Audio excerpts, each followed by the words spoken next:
2025 లేదా 26లో డిగ్రీ లేదా బీటెక్ చదివారా? సాఫ్ట్‌వేర్ జాబ్ కోసం ఎదురు చూస్తున్నారా? అయితే కోడ్ జ్ఞాన్ 100 డేస్ కోర్సులో చేరండి, జాబ్ సాధించండి. ప్రస్తుతం అంటే ఆల్మోస్ట్ ఏపీ, తెలంగాణ 2 చూసుకుంటే 12 lakhs plus students degree finish చేసినటువంటి వాళ్ళు ఉన్నారు. వాళ్ళు ఏంటంటే సాఫ్ట్‌వేర్ వైపు రావాలి అని అంటే కొంత యాంగ్జైటీ ఉంది. ఏఐ టెక్నాలజీ వచ్చేసిన తర్వాత దేనికి ఏది సర్టెనిటీ ఉందా లేదా అనుకునే డైలమాలో ఉన్నారు. ఫ్రెషర్స్‌కి అవకాశాలు ఉంటే ఎలా ఉన్నాయి?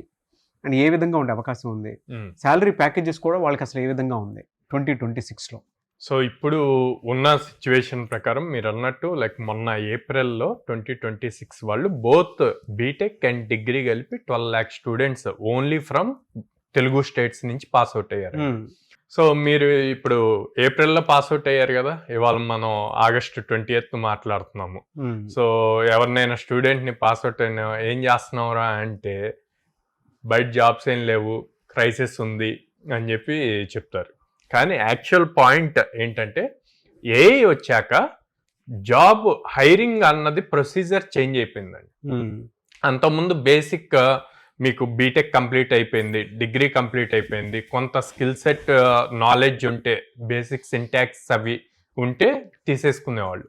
ఇప్పుడు అట్లా కాదు, ఇన్ డెప్త్ నాలెడ్జ్, ఒక రియల్ టైం ప్రాజెక్ట్ ఎక్స్పోజర్ ఉందా లేదా, ఒక కాన్సెప్ట్ చెప్తే ఆ కాన్సెప్ట్ని కోడింగ్లోకి కన్వర్ట్ చేయగలరా లేదా అన్న పాయింట్స్ చూసుకొని అప్పుడు హైరింగ్ జరుగుతుంది. సో హైరింగ్ మెథడాలజీ అన్నది చేంజ్ అయింది. ప్రతి దాంట్లోనూ ఏఐ అన్నది ఇంప్లిమెంట్ చేస్తున్నాము. సో ఏఐ రిలేటెడ్ అంటే మనం ఏఐ అనగానే అందరూ ఏమంటారు, చాట్ జీపీటీ, కర్సర్ వీటి రిలేటెడ్ మాట్లాడతారు. కాదు, ఎల్ఎల్ఎంస్ గురించి తెలియాలి, లార్జ్ లాంగ్వేజ్ మోడల్స్. ఈ చాట్ జీపీటీ కానీ కర్సర్ కానీ మనం ఇచ్చే ప్రాంప్ట్కి రెస్పాన్స్ ఇచ్చేది బ్యాక్గ్రౌండ్లో ఎల్ఎల్ఎంస్ వల్లే వస్తుంది అనమాట. ఎల్ఎల్ఎంస్ ఎలా రన్ అవుతున్నాయి ఏంటి అన్నది తెలియాలి. అది తెలిసి దాని నుంచి ఫుల్ స్టాక్ అప్లికేషన్ ఎలా బిల్డ్ చేయాలి అన్న క్లారిటీ ఉండాలన్నమాట. ఇలా ఉన్నప్పుడు వాళ్ళకి ఎంత రష్యన్ వచ్చినా ఏఐ కాకుండా ఏఐకి నెక్స్ట్ ఇప్పుడు రేపు క్వాంటమ్ కంప్యూటింగ్ వస్తుంది, వచ్చినప్పుడైనా సరే వాళ్ళకి జాబ్స్ మీద ఎలాంటి డౌట్ ఉండాల్సిన అవసరం లేదు. మార్కెట్లో కావాల్సినన్ని జాబ్స్ ఉన్నాయి. ఫర్ సపోజ్ కోడ్నానే తీసుకుంటే మీకు జూలై మంత్లో 33 మెంబర్స్ ప్లేస్ అయ్యారు. August till today already 17 or 18 members place అయ్యారు. అంటే ఆల్మోస్ట్ ఎవ్రీ డే ఒకళ్ళు ప్లేస్ అవుతున్నారు.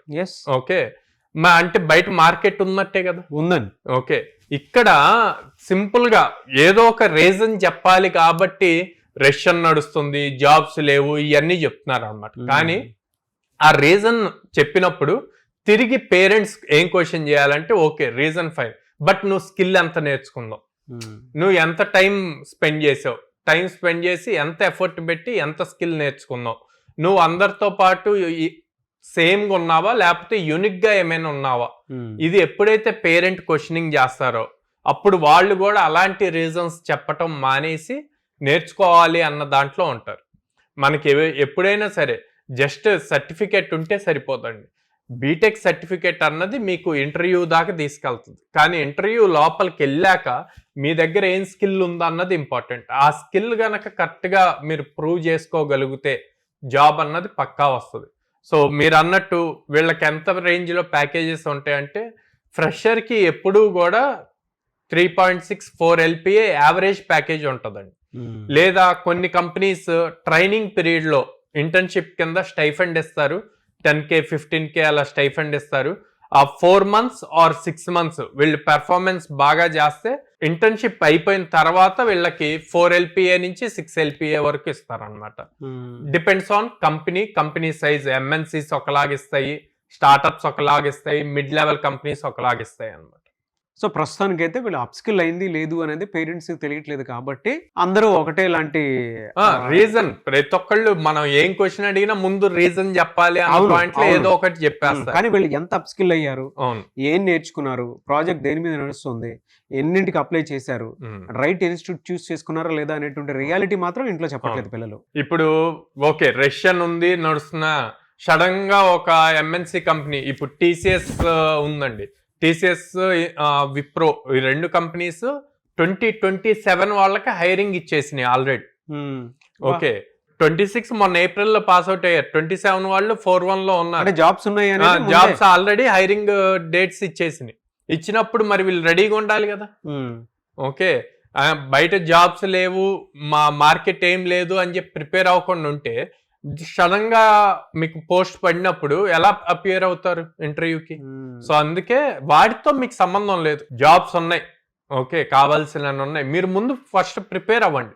ప్రిపేర్ అయ్యి ఎన్ని ప్రాజెక్ట్స్ చేయగలరు ఏందన్నది చేస్తే అప్పుడు మీరు ఇంటర్వ్యూది రాగానే వెంటనే వెళ్ళి మీరు ఇంటర్వ్యూకి అటెండ్ అయ్యి అది క్రాక్ చేయటం ఈజీ అవుతుంది. మీ దగ్గర అంటే మీ ఇన్స్టిట్యూట్ లో రోజుకో జాబ్ చొప్పున ఇవ్వగలుగుతున్నారు కదా, అవి మీ స్ట్రెంగ్త్ అనేది ఓకే. అది ఎలా ఏ విధంగా జరుగుతుంది అంటే పేరెంట్స్ మిమ్మల్ని నమ్ముకొని వస్తే పిల్లల్ని తీసుకొని ఏ విధంగా ఉంటుంది ప్రాసెస్? సో అంటే దాదాపు 800+ కంపెనీస్ తో దాదాపు 15 మెంబర్స్ ప్లస్ టీమ్ దాని మీదే వర్క్ చేస్తారండి. ఎక్కువ నెంబర్ ఆఫ్ ఆపర్చునిటీస్ తీసుకొచ్చి స్టూడెంట్స్కి ఇవ్వాలి. ఇస్తే అప్పుడు వాళ్ళు ప్రూవ్ చేసుకొని జాబ్కి క్రాక్ చేసి వెళ్ళగలరు అన్న పాయింట్లోనే వర్క్ చేస్తాము.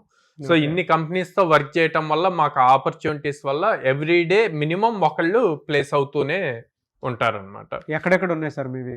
సో విజయవాడ మొగలరాజపురంలో ఉందండి, హైదరాబాద్ JNTU మెట్రో స్టేషన్ దగ్గర ఉంది, అండ్ వైజాగ్ వచ్చేసి ద్వారకా నగర్ ఫస్ట్ లైన్ లో ఉంది. ఇప్పటి వరకు ఎంత మందికి జాబ్స్ ఇచ్చి ఉంటారు సార్ మీ 4250+ స్టూడెంట్స్ ప్లేస్ అయ్యారండి. సో ఈ స్టూడెంట్స్ రివ్యూస్ అవన్నీ చెక్ చేయాలి అన్న ప్రతి సోషల్ మీడియా ప్లాట్ఫామ్, యూట్యూబ్ కానీ, ఫేస్బుక్ కానీ, ఇన్స్టాగ్రామ్ కానీ, సుమన్ టీవీ ఛానల్స్ లో కానీ, కోడ్జ్ఞాన్ ఛానల్స్ లో కానీ ప్రతి దాంట్లోనూ ఉంటాయి. ప్రతి పేరెంట్ డౌట్ ఉన్నా లేకపోయినా ఒకసారి ఆ వీడియోస్ చూస్తే మీకు క్లారిటీ వస్తుంది. సో స్టూడెంట్స్ ఎలా కష్టపడుతున్నారు, వాళ్ళు ఇచ్చిన ఫీడ్బ్యాక్ లో వాళ్ళు ఏం ప్రిపేర్ అయ్యారు, కోడ్జ్ఞాన్ ట్రైనింగ్ ఎలా హెల్ప్ అయింది అన్నది చాలా క్లియర్ గా చెప్తారు. వచ్చి విజిట్ చేస్తే తెలుస్తుంది. Thank you so much Sairam garu. Thank you అండి.